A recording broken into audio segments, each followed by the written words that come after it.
بسم الله الرحمن الرحيم الحمد لله الذي هدانا لدينه الذي ارتضى وسبيله الذي اصطفى ونصرنا لما يوجب ظلفة لديه والوصول إليه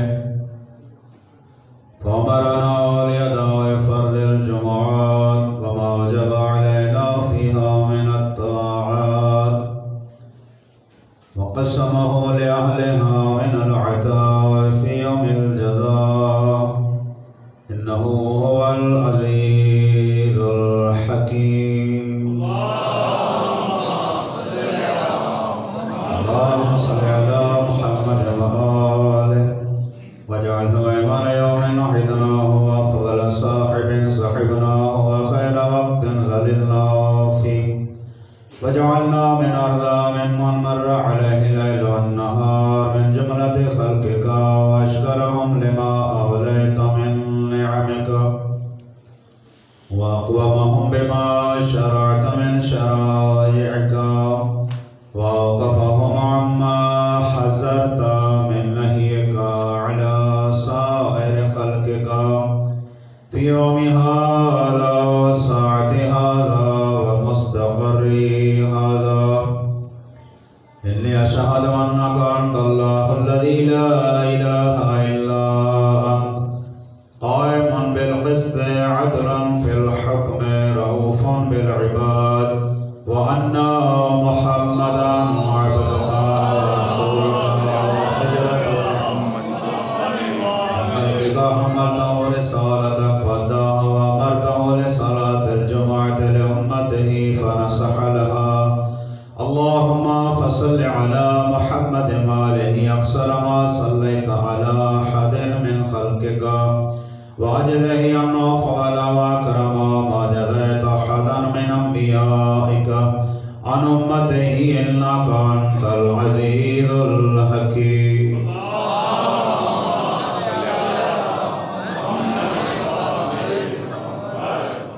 برادران ایمانی،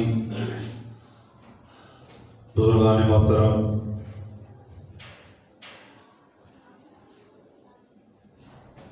جیسا کہ سابقہ خطبہ جمعۃ المبارک میں بھی اس سے پہلے بھی ذکر کیا تھا، گناہان کبیرہ کے بارے میں.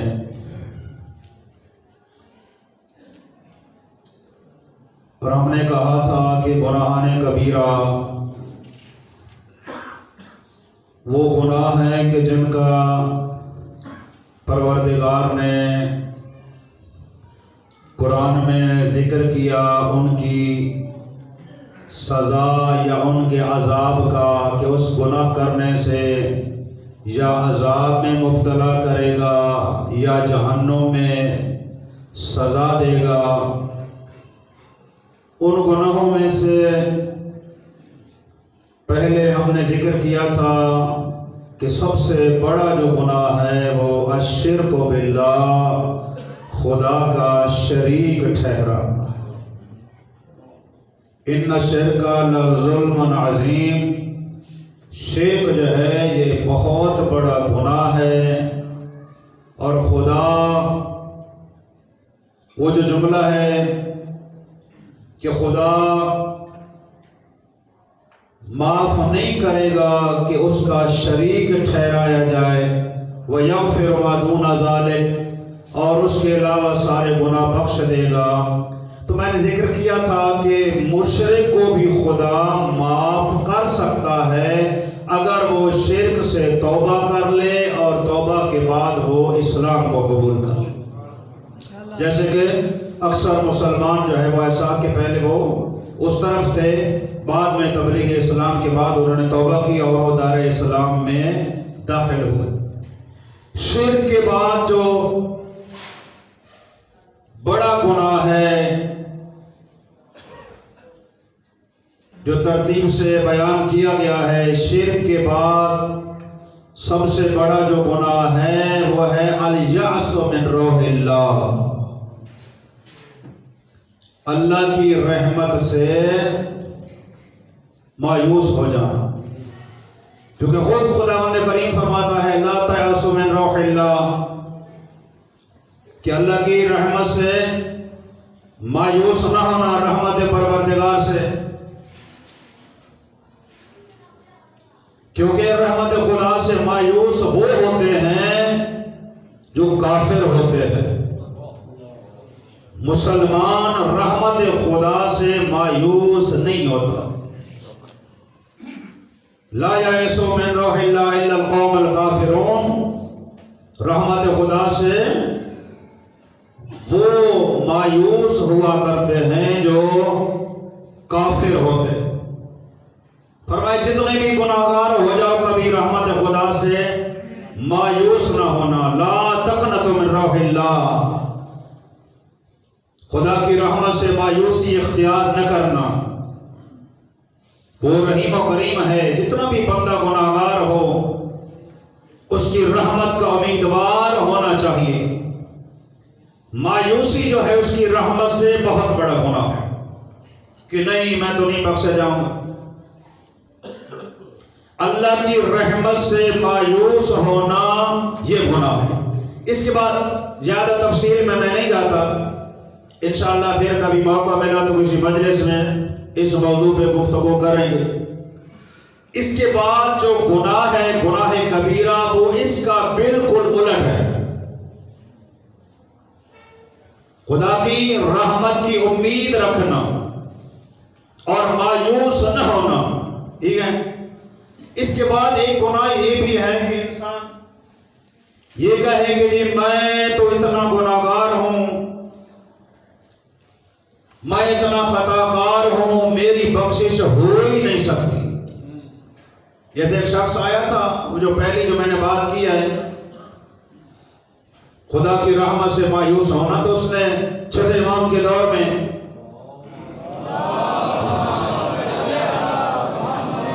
ماہ رمضان میں وہ کھا رہا تھا، دن میں کھانا کھا رہا تھا، تو میرے مولا نے پوچھا کہ تجھے شرم نہیں آتی، ماہ مبارک میں تو کھا رہا ہے؟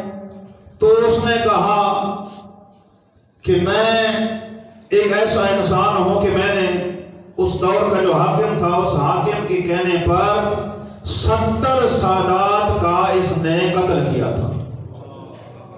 ایک ایک کو قتل کر کے گڑے میں ڈالتا تھا، پھر دوسرے کو، پھر تیسرے کو۔ تو کہتے کہ جب اتنا میں کر چکا ہوں تو اب مجھے پتا ہے کہ میرا گناہ بہت زیادہ ہے، خدا مجھے معاف نہیں کرے گا۔ تو میرے امام معصوم نے فرمایا کیا تیرا گناہ جو ہے وہ رحمت خدا سے بھی بڑا ہے؟ تیرا گناہ رحمت خدا سے بھی بڑا ہے؟ تو کہا کہ نہیں، رحمت خدا سے تو بڑا نہیں ہے، لیکن تو نے کیا کیا ہے؟ میرے مولا نے پوچھا کیا کیا ہے؟ تو اس نے پھر بتایا کہ میں نے یہ کام انجام دیا ہے۔ تو اللہ کی رحمت سے مایوس انسان کو نہیں ہونا چاہیے۔ اب بندہ کہے گی کہ جی میں تو گناہگار ہوں، میں بخشا نہیں جاؤں گا، میری بخشش نہیں ہو سکتی، خدا مجھے معاف ہی نہیں کرے گا۔ اب پتہ ہے یہ مایوسی جو ہے یہ پھر اور کئی گناہوں کا ذریعہ بن جاتی۔ جب بندہ کہتا نہیں کہ میری بخشش ہو ہی نہیں سکتی، تو پھر انسان کہتا ہے کہ چلو جب بخشش ہی نہیں ہو سکتی، میں نے جانا ہی جہنم میں ہے، تو پھر میں یہ بھی گناہ کر لوں، یہ بھی خطا کر لوں، یہ بھی غلطی کر لوں، یہ واجب اس کو بھی چھوڑ دوں، یہ کام اس کو بھی چھوڑ دوں، جب بخشش ہی نہیں ہوئی۔ فرمایا بڑا گناہ ہے رحمت خدا سے مایوس ہونا۔ اس کے بعد جس گناہ کو معصوم نے ذکر کیا ہے اور گناہ عظیم ہے، فرمایا وہ گناہ ہے سود کا گناہ۔ سود کھانا، سود پر پیسے دینا گناہ عظیم ہے، اور معصوم نے فرمایا کہ سود کا ایک درہم، جو درہم چاندی کا ہوتا تھا اس زمانے میں، ایک درہم حرام کا، سود کا 70 مرتبہ کسی نہ اپنے محرم رشتے سے بدکاری سے زیادہ گناہ رکھتا ہے. کسی محرم رشتے سے بندہ خدا نہ کرے بدکاری کرے، فرمائے 70 مرتبہ اگر کسی محرم سے بدکاری کرے، بدفعلی کرے، اس سے بڑھ کر گناہ ہے سود کا 1 درہم کھانا. سود کیا ہے؟ پیسہ ہے دے دیتا ہے کسی کو، 3 مہینے کے بعد 1 لاکھ میں نے دیا ہے، 3 مہینے کے بعد آپ نے مجھے 1.25 لاکھ واپس کرنا ہے، 3 مہینے کے بعد مجھے آپ نے اس سے زیادہ رقم واپس کرنی ہے، طے کرتا ہے. فرمایا یہ سود ہے، یہ حرام ہے. جنس کے مقابلے میں جنس جو ہے اگر زیادہ وصول کرے گا تو یہ حرام ہوگا اور سود کے زمرے میں آتا ہے. اور سود اتنا بڑا گناہ ہے. ایک عورت آئی تھی معصوم کے پاس اور اس نے کہا تھا کہ میں نے منت مانی تھی کہ میرا جب یہ کام ہو جائے گا تو میں گندگی کے ساتھ کھانا کھاؤں گی. اب کام تو میرا ہو گیا ہے لیکن اب دل نہیں چاہتا کہ میں گندگی سے کھانا کھاؤں. پہلے تو معصوم نے بتایا کہ یہ منت نہیں ہوتی، یہ منت نہیں ہوتی کہ میرا کام ہو گیا میں گندگی کے ساتھ کھانا کھاؤں گا، میں کتے کے ساتھ کھانا کھاؤں گا. یہ منتیں نہیں ہوتی. منت یہ ہوتی ہے میرا کام ہو گیا میں 2 رکعت نماز ادا کروں گا، میرا کام ہو گیا میں 1 دن یا 2 دن یا 3 دن روزے رکھوں گا جو معصومین کی سیرت ہے. میرا کام ہو گیا میں صدقہ دوں گا، میرا کام ہو گیا میں یہ کار خیر کروں گا. فرمایا یہ منت ہوتی ہے. یہ کیا منت ہے میں گندگی کے ساتھ کھانا کھاؤں؟ کہا اگر تو نے منت مان لی ہے اور اپنے آپ کو مطمئن کرنا چاہتی ہے کہ میری منت پوری ہو گئی، پھر جا ایسا گھر تلاش کر کہ جس گھر میں کوئی ایسا شخص رہتا ہو جو سود کھانے والا ہو. سود خور کا گھر تلاش کر، اس کے گھر اندر بھی نہ جا، اس اپنے گھر سے کھانا پکا لے، کھانا پکا کے اس سود خور کے مکان کے باہر جہاں اس کے مکان کی دیوار کا سایہ ہو، اس سائے میں بیٹھ کے اپنا حلال سے پکا ہوا کھانا کھا لینا، یہ سمجھنا میں نے گندگی کے ساتھ کھایا ہے. سود کھانا بہت بڑا گناہ ہے. پہلا گناہ کبیرہ ہے الشرک باللہ، دوسرا گناہ کبیرہ ہے اللہ کی رحمت سے مایوس ہونا، تیسرا گناہ کبیرہ ہے سود کھانا.